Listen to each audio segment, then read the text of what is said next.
Sasha bandages her hand, then wakes her partner Tommy, insisting they start climbing before the weather worsens. He agrees.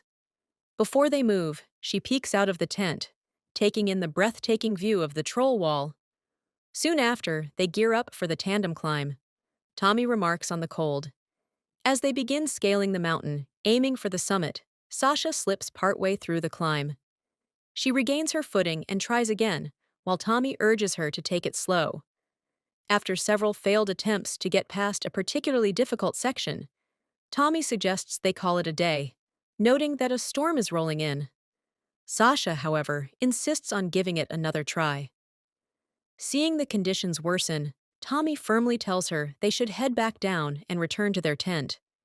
Later, as the storm intensifies, Tommy suggests postponing tomorrow's climb.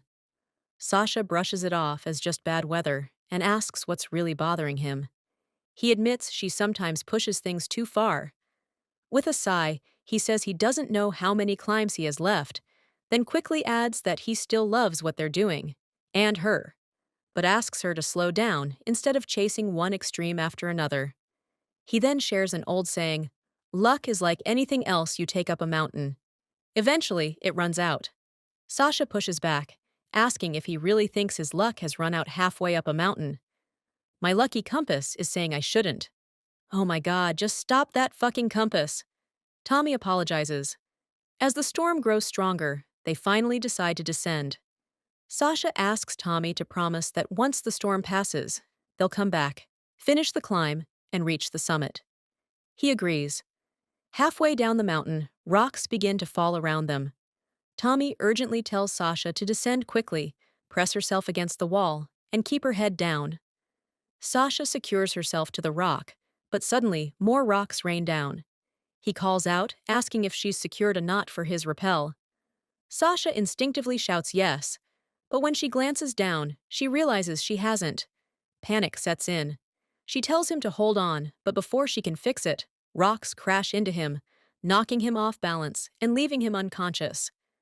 Sasha grabs onto his rope, desperately pleading for him to wake up, but she can't hold his weight for long. Faced with an impossible choice, she finally lets go, watching in horror as he falls to his death. 5 months later, she arrives in Australia, Tommy's homeland, hoping to feel close to him again while taking on whitewater kayaking in the Grand Isle Narrows. She tries to use GPS, but there's no signal. Relying on a physical map instead, she makes her way toward the Wanderer National Park Ranger office. Along the way, she stops to rest, her thoughts drifting back to Tommy. The next day, she reaches the ranger station. The ranger officer asks if she plans to go alone and advises against it, warning that people often get lost in these woods. He then asks her to sign in so they can track where she's headed. About an hour later, Sasha stops at a gas station. Inside, she grabs some snacks while a group of local hunters tries to flirt with her, but she ignores them. Sasha notices a man walking into the store carrying packets of beef jerky. The employee tells him it's selling like hotcakes and calls him Ben. As Sasha asks one of the hunters to move aside, he suddenly slaps her on the backside. He then casually offers to show her around if she's interested. They leave. Sasha pays for her snacks and fuel. Ben apologizes for their behavior, but she brushes it off, saying she can handle herself and didn't need defending. He nods and leaves. Before heading out, Sasha grabs a pack of Ben's beef jerky. Outside, Sasha studies the map, clearly confused. She looks over at Ben and asks if he can give her directions to Grand Isle Narrows, adding that her GPS isn't working. Ben nods and asks if she wants the easy way or the hard way. Sasha replies, "The best way." He smirks and says that's the standard route. Then he gives her his advice, telling her to start at Blackstone Bay and go about 9 kilometers. He explains that just before the split, she'll find an amazing camping area by a river. Sasha nods. Ben asks if she can handle it, and she confidently says she can. He warns her about the dangers of the trek and waters, but Sasha just smiles, rolls up her window, and drives off. As night falls, Sasha pulls over and parks her van.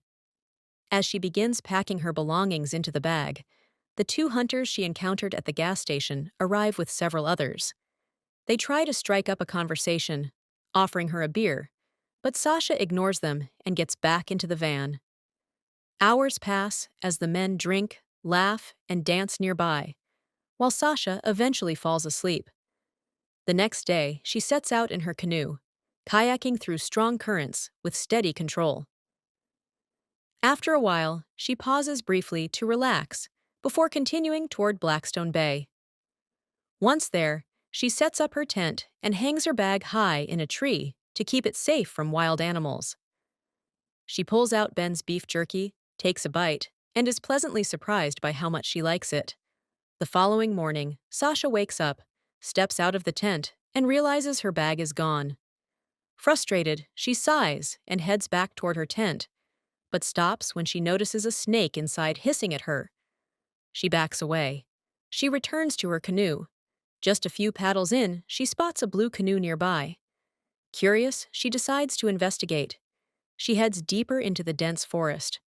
There, she comes face to face with Ben, who greets her with a wide smile, saying she made it. He asks her if she's enjoying the place, and she nods. She then explains that something got into her gear last night and took everything including her food and phone. Ben chuckles, suggesting it was probably wombats, joking that her phone bill would skyrocket since they text all the time, with their little paws. He reassures her not to worry, saying he always packs more than he needs and is happy to share. Sasha thanks him. He then gestures for her to sit while he prepares some breakfast for her. Sasha mentions she tried the beef jerky and actually liked it. Curious, she asks why he named it Gino. Ben replies that it was his mother's name. She laughs, saying his mother must be flattered, but his expression shifts. But he brushes it off and offers her some water, pointing out that he siphons it from the trees. Then she asks if he spends a lot of time out there. Ben replies that he practically lives in the wild, adding that if he doesn't get out on the river at least once or twice a week, he feels restless, almost in physical pain. She asks where in Australia he's from, and Ben corrects her, saying he's not actually Australian. She guesses Britain, and he confirms it, explaining that his mother brought him here when he was a child.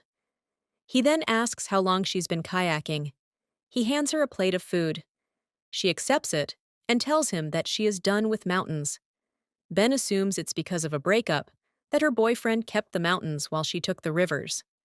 Sasha doesn't respond. Sensing the tension, he apologizes for prying, and she tells him it's all right.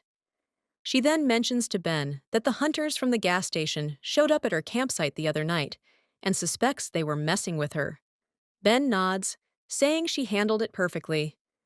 Confused, Sasha asks how he knows. "No, I was there. I thought maybe you could use a hand." A woman alone and all.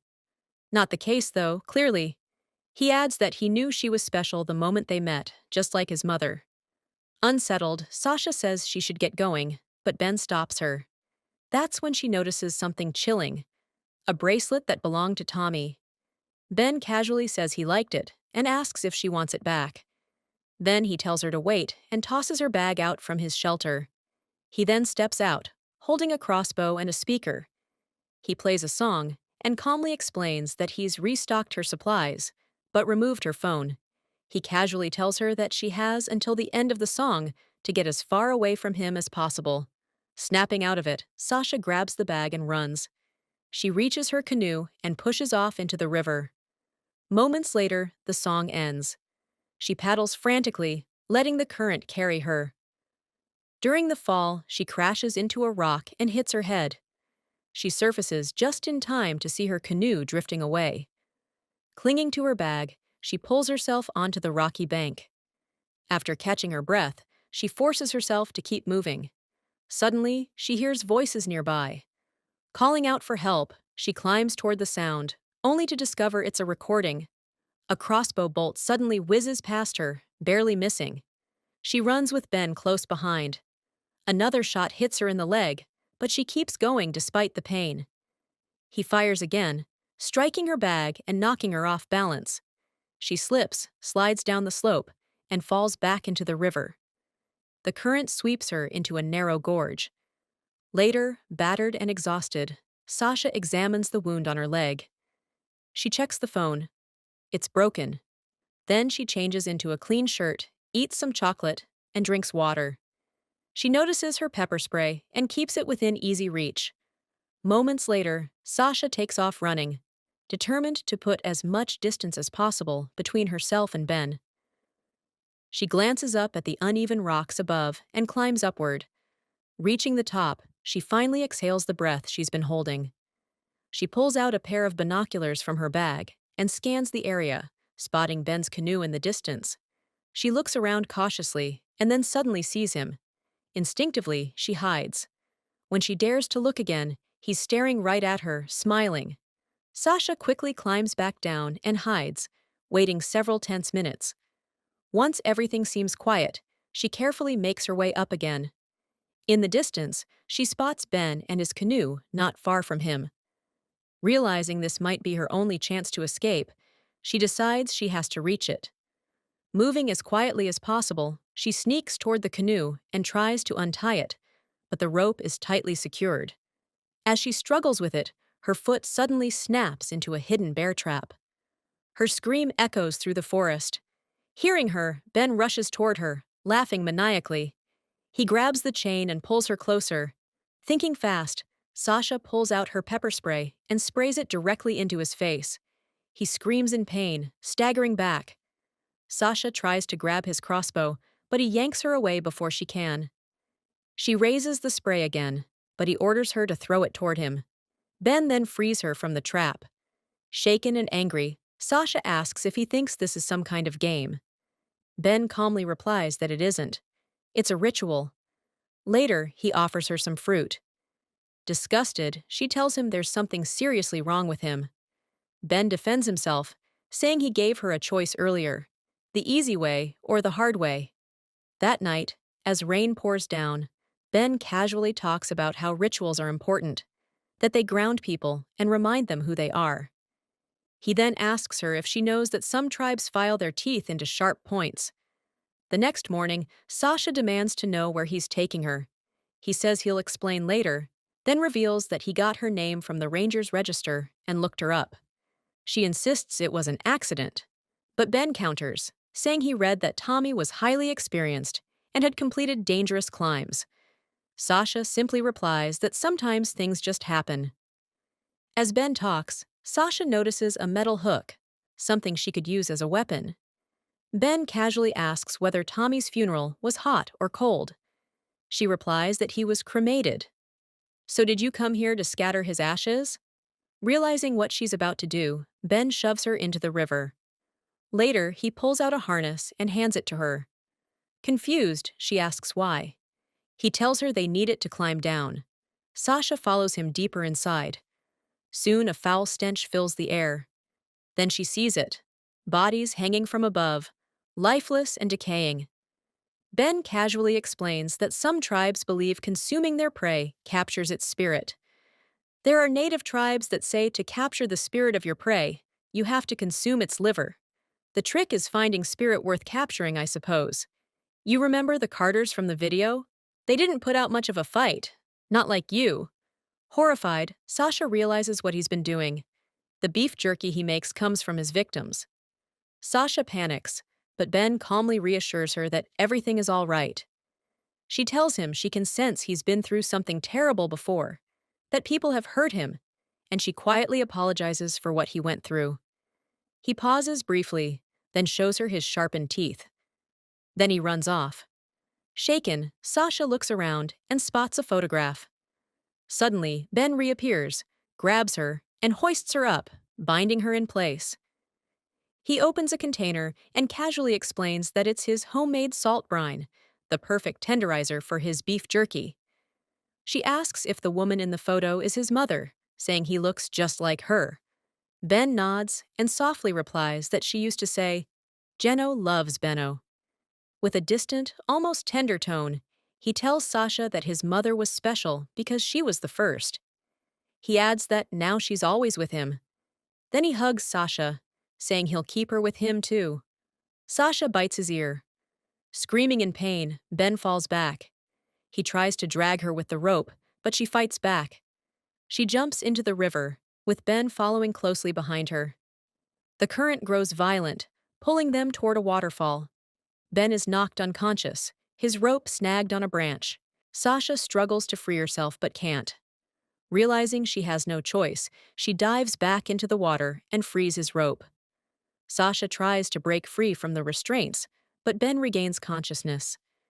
She attempts to attack him, but he overpowers her. He then strangles her until her vision blurs and her eyes redden. At the last second, he suddenly lets go. Sasha quickly grabs a rock and smashes his leg, breaking it. In retaliation, he strikes her, breaking her nose. He screams in agony, clutching his leg, while Sasha groans, holding her bleeding nose. Ben cuts away the fabric around his injury as he realizes the severity of his broken leg. Night falls. She then opens up about Tommy, saying that when he fell, he was dragging them both down the mountain and she had to let him go. She admits she'll never know if he survived. She reflects that she loved the mountains because of him, but he didn't want to be there anymore. She didn't listen and just kept pushing. The next morning, Sasha asks Ben what lies back there. He replies about 12 days of walking. She tells him he won't survive the journey, not with his injury. She then tells him they need to climb up the wall today, and if he doesn't agree, she'll simply wait for him to die from infection. Then scoffs, saying she can't make the climb without him. Sasha calmly agrees, pointing out that it's indeed a tandem climb. She explains that she can guide him on how to tie a knot to support his good leg, rig a booster, and build a makeshift harness. It's the only way either of them will make it to the top. Then thinks it over for a moment, then finally agrees. He tells her that once she gets them back to the top, he'll set her free, but warns that if she tries anything, he'll rip her off the wall. He also orders her not to touch his harness.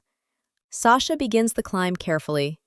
After gaining some height, she signals for him to follow. As she climbs higher, she attempts to tamper with his harness, but Ben senses it and yanks her down. She regains her position and continues upward, with Ben close behind. "Hey, can I ask you something? You told me Phil didn't look like he was flying." She doesn't respond. She pushes higher until she reaches a ledge just out of his line of sight. There, she quietly ties Ben's rope to a nearby branch. She tries to loosen the harness. He reacts instantly, attempting to pull her down. But this time, only the harness comes free. Quickly, Sasha unties the rope. Ben plunges to his death. Alone now, Sasha gathers what strength she has left and climbs the rest of the treacherous wall by herself. Night falls. Exhausted, she drinks some water and keeps walking. Eventually, a passing camper finds her and offers her a ride back to her van. The following morning, Sasha returns to the ranger station. "I know where they are, all of them." Authorities have confirmed that at least 20 bodies have been recovered from a cave deep in Mondera National Park. A discovery was made after a woman escaped the forest and alerted rangers. Authorities are still working to identify all the victims. The families of those missing may finally find some closure. A mysterious string of disappearances in the area that were blamed on the rugged landscape and local wildlife is now believed to have been the responsibility of a single man. Sometime later, standing by the ocean, Sasha takes Tommy's compass and throws it into the water. And that's a wrap for today's Rewind. If you enjoyed this breakdown, make sure to hit that like button, subscribe to Cinewind, and turn on notifications so you never miss another deep dive into the worlds of movies, series, and anime. Got a film, show, or hidden gem you want us to cover next? Drop it in the comments below. We read them all. Until next time, keep watching, keep wondering, and let the stories live on. This is Cinewind, signing off.